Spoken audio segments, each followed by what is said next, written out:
Hey everyone, welcome back to my channel. My name is Shipra Tiwari. बहुत बहुत स्वागत है मेरे प्यारे बच्चों। कैसे हैं आप लोग? उम्मीद कर रही हूँ बहुत ही शानदार, जबरदस्त और जिंदाबाद होंगे। सो आज की कहानी जो मुझे सुनानी है, आपको सुनना है ज़बानी।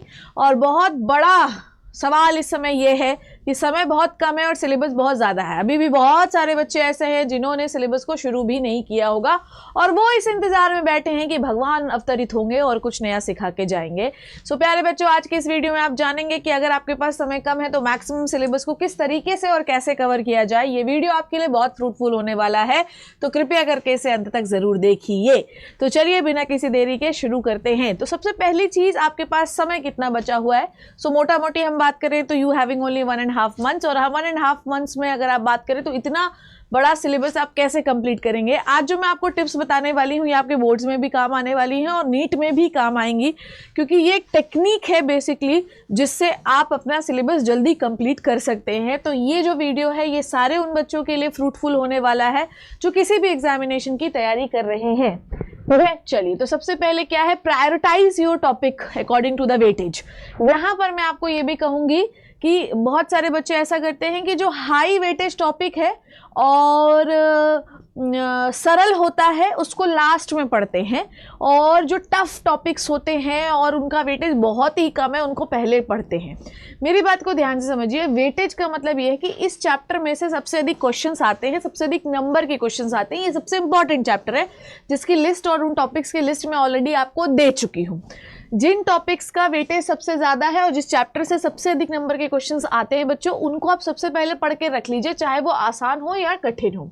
उसके बाद जो भी आपको लगता है, मतलब अब क्या समय वो नहीं हुआ कि क्या आसान है क्या टफ है, क्योंकि इस समय पर आपको सब कुछ आना चाहिए, ठीक है। और अगर आपको अभी नहीं आता है तो उसको आने के लिए आप तैयार कीजिए। अब तैयारी अगर ऐसी होगी कि आप सबसे पहले टफ टॉपिक उठा लेंगे जिनका वेटेज कम है, तो वो बहुत समय खा लेंगे, और अगर वो बहुत समय खा लेंगे तो जो इजी टॉपिक्स है और बहुत सारे जिनसे क्वेश्चंस आते हैं जैसे बायोटेक्नोलॉजी वगैरह हो गए, तो ये टॉपिक्स आपके छूट जाएंगे, कमज़ोर रह पाएंगे। अब प्रॉब्लम क्या होगी कि ना तो आपको टफ वाला बन पाएगा अच्छे से, ना तो आपको इजी वाला बन पाएगा। सो ये मेरी आप लोगों से गुजारिश है कि वेटेज वाइज चलिए और इजी वाले टॉपिक्स जो हाई वेटेज वाले उनको पहले कंप्लीट करके रख लीजिए। उसके बाद जो है उठाइए आप टफ और कम वेटेज वाला। सो अब आपको अपनी प्रायोरिटी सेट करनी है कि आप किस प्रायोरिटीज़ पे अपना सीक्वेंस जो है वो कंप्लीट करेंगे। बहुत ज़्यादा टाइम किसी पे वेस्ट मत करिए कि हमने कोई एक चैप्टर उठाया और 10 दिन लगा हमको पढ़ने में, और अगर आपको 10 दिन लग रहा है बच्चों तो मेक श्योर कि उसको आप जो है कम समय पे कंप्लीट करिए, क्योंकि आपके पास ऑप्शन नहीं है कि आप कुछ चीज़ छोड़ के चले जाए। पढ़ के तो आपको सब कुछ ही जाना है क्योंकि कंपटीशन इतना ज़्यादा है, ठीक है। तो कोशिश करिए कि प्रायोरिटाइज जो टॉपिक आप पहले देखिए कि आपको किस में कितना समय लगने वाला है, उस हिसाब से आप तैयारी शुरू करिए। मान लीजिए कोई टफ टॉपिक और वेटेज बहुत ज़्यादा है तो मेक श्योर कि उसको पहले पढ़ के रखिए बच्चों, क्योंकि वो बहुत टाइम खाने वाला है और अगर आप वो तैयार करके नहीं जाएंगे तो नंबर भी नहीं मिलेंगे। तो प्रायोरिटाइज आपको कैसे पढ़ना है, मैंने आपको दोनों तरीके बता दिया है आपको कैसे क्या करना है, ठीक है। सिलेबस को ब्रेक डाउन करिए, ठीक है। सिलेबस को ब्रेक डाउन करिए का मतलब ये होता है कि जैसे मान लीजिए कि आज आपने यूनिट को रिवाइज किया है या पढ़ा है या याद किया इकोलॉजी को, तो सेम डे पर आपको दूसरी यूनिट को रिवाइज करना है। तो ये होता है ब्रेक डाउन ऑफ सिलेबस। ये नहीं होता कि आप कोई चीज़ पढ़ के सो गए, आपको नेक्स्ट यूनिट को रिवाइज भी करना है, जिससे आप हमेशा ही पूरा सिलेबस साथ साथ लेकर चलते रहेंगे और लास्ट में आपके ऊपर बर्डन नहीं बढ़ेगा। तो अगर आप ब्रेक डाउन करके पढ़ते हैं कि आज मैं मान लो कोई टफ यूनिट पढ़ रहा हूँ तो रिविजन में ईजी यूनिट का करूंगा, और अगर कोई ईजी यूनिट को पढ़ रहा हूं तो रिवीजन में टफ यूनिट का करूंगा। तो ये सीक्वेंस और बैलेंसिंग आपको आनी चाहिए, ठीक है। नेक्स्ट, आपको पैटर्न पता होना चाहिए कि आपका जो सिलेबस है वो कहाँ से आने वाला है, और टोटली एनसीईआरटी फोकस्ड है, तो आपको इधर उधर भागने की ज़रूरत नहीं है कि ये भी बुक कर लूँ, मैं ये रेफरेंस बुक कर लूँ, तो ये मॉड्यूल कर लूँ, तो ये क्वेश्चंस कर लूँ। आपको सिर्फ इतना याद रखिए, आपके जो कंसेप्ट होने चाहिए वो एनसीईआरटी बेस्ड होने चाहिए, और एनसीईआरटी का हर एक पन्ना हर एक पॉइंट आपके लिए इंपॉर्टेंट है और वहाँ से सवाल आने वाला है। तो रिसोर्स है आपका एनसीईआरटी, और स्ट्रैटेजी भी होगी एनसीईआरटी, और क्वेश्चन भी एनसीईआरटी एग्जाम्पल और एक्सरसाइज जैसे ही आएंगे। तो अगर आप कोई रेफरेंस बुक अप्लाई भी कर रहे हैं तो मेक श्योर कि उसमें ऐसे सवाल हो जो एनसीईआरटी बेस्ड हो, ठीक है। फालतू के सवाल नहीं चलेंगे। दूसरी बात यह है कि इस बार जो है कॉम्पिटेंसी बेस्ड जो है वो सवाल बहुत ज़्यादा आने वाले हैं, तो मेक श्योर कि आपके पास ऐसी रेफरेंस बुक हो जिसमें कॉम्पिटेंसी बेस्ड सवाल जो है अच्छे खासे हो। वो कॉम्पिटेंसी बेस्ड सवाल एज इट इज़ कभी नहीं आता है, पर हाँ उससे आपका दिमाग ज़रूर खुल जाता है कि अगर आएगा तो हम ये आंसर लिख सकते हैं, क्योंकि उसमें इतने सारे आंसर्स दिए रहते हैं। कॉम्पिटेंसी बेस्ड इतने सारे सवाल होते हैं, इतने आंसर्स होते हैं कि हम आंसर कर पाएंगे, ठीक है।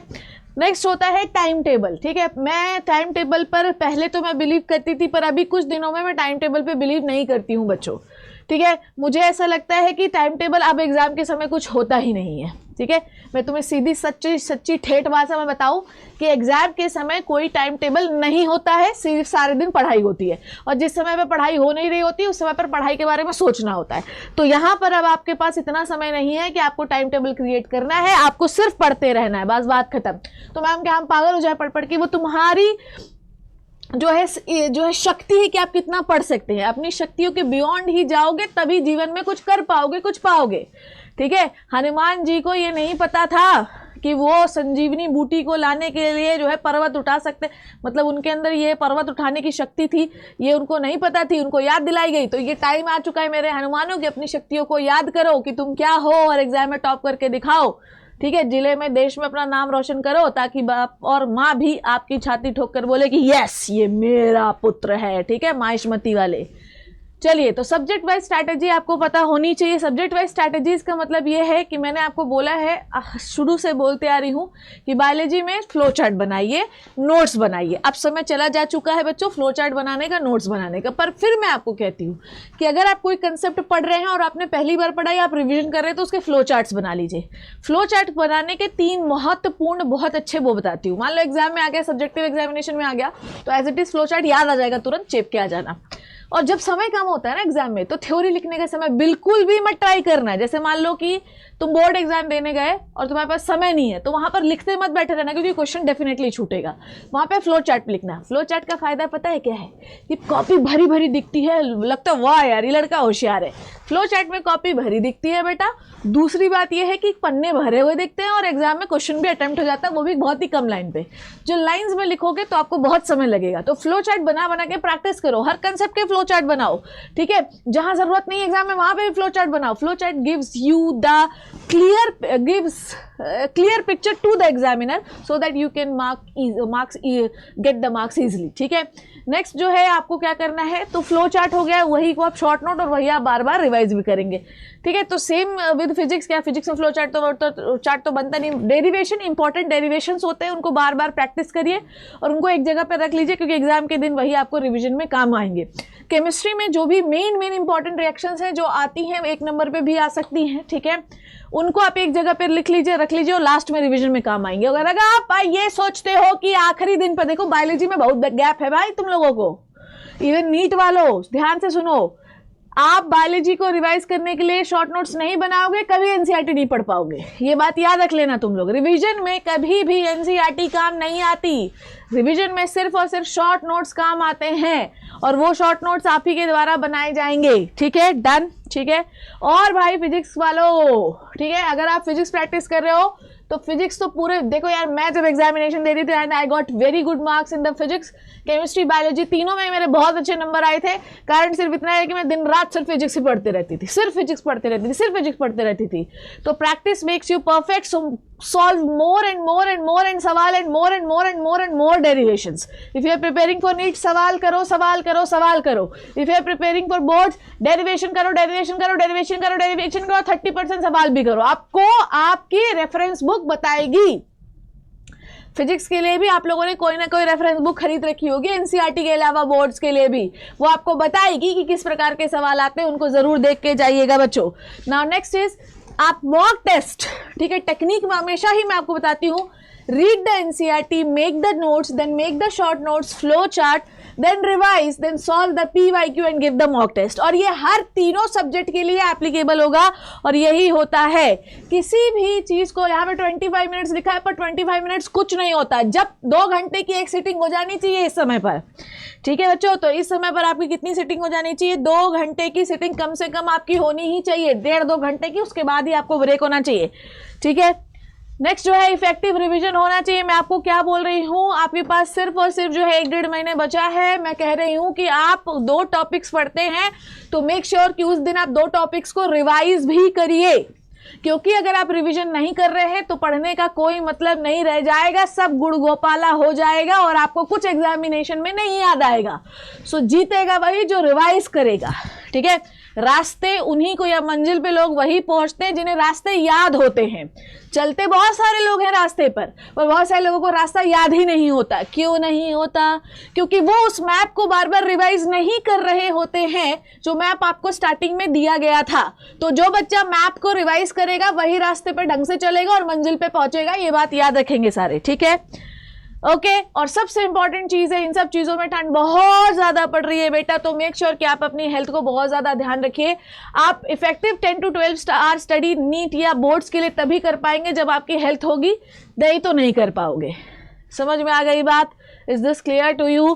तो अगर बेटा रसगुल्ले या गुलाब जामुन खाना है तो अपनी सेहत को पहले से बना के रखिए, नहीं तो एग्जामिनेशन दे के आओगे बेहोश हो जाओगे, रसगुल्ले भी नहीं खा पाओगे। किस चीज़ के रसगुल्ले मैम? अब वो तुम्हारे ऊपर डिपेंड करता है कि अपने माँ बाप से लातों घूसों के रसगुल्ले खाओगे या अपने एग्जामिनेशन में टॉप करने के रसगुल्ले खाओगे। ठीक है, चलिए ठीक है। तो ये हुए आपके कहानी। तो टिप्स क्या है भाई?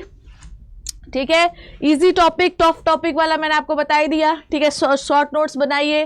ठीक है, और बार बार आप मेक श्योर करिए, चाहे आप किसी भी एग्जामिनेशन में, आपको हमेशा ये कहती हूँ कि इम्पॉर्टेंट ये नहीं है बेटा कि तुमने कितना पढ़ा है, क्योंकि पढ़ा सबने, सबको पता है सिलेबस क्या है। इम्पॉर्टेंट ये है कि तुमने कितने प्रकार के क्वेश्चंस को देखा और सॉल्व किया और पढ़ा है। ठीक है, मैं फिर कह रही हूँ कि इट इज़ नॉट इम्पॉर्टेंट कि how much you have studied, because everybody is going to study. यार कौन, सबको पता है ये रिसोर्स है, पर इम्पॉर्टेंट ये है कि किस बच्चे ने कितने टाइप, कितने पैटर्न, कितने नंबर ऑफ क्वेश्चंस को पढ़ा या सॉल्व किया है, क्योंकि सक्सेसफुल वही होगा जिसने अभ्यास किया होगा। ठीक है, समझ में आई बात? तो सक्सेसफुल, सफल वही होगा जिसने प्रयास के साथ अभ्यास किया होगा। और अगर आपने अभ्यास को करने में प्रयास नहीं लगाया होगा तो याद रखिएगा कि एग्जाम में आपका रिजल्ट जो है वो सत्यानाशी होगा। समझ में आई बात? तो अभ्यास करते रहिए। ठीक है, चलिए। एंड PYQs पे आपको जो है तो बहुत ज़्यादा ध्यान देना है, क्योंकि PYQs जैसे ही सवाल हर एग्जामिनेशन में पूछे थे। PYQ का मतलब ही है कि एनालाइज क्वेश्चन, ऐसे क्वेश्चन आपको पूछे जाएंगे। एंड प्लीज़ मेक श्योर कि कॉम्पिटेंसी बेस्ड जो है वो उसको ध्यान दीजिएगा। ठीक है, ओके। एंड अब आपके पास समय नहीं है बच्चों की समय वेस्ट किया जा सके। It's a right time and it is a high time to pick the pace and crack the examination. Thank you so much बच्चों, टेक केयर, अपना ध्यान रखिएगा। Bye bye, love you guys.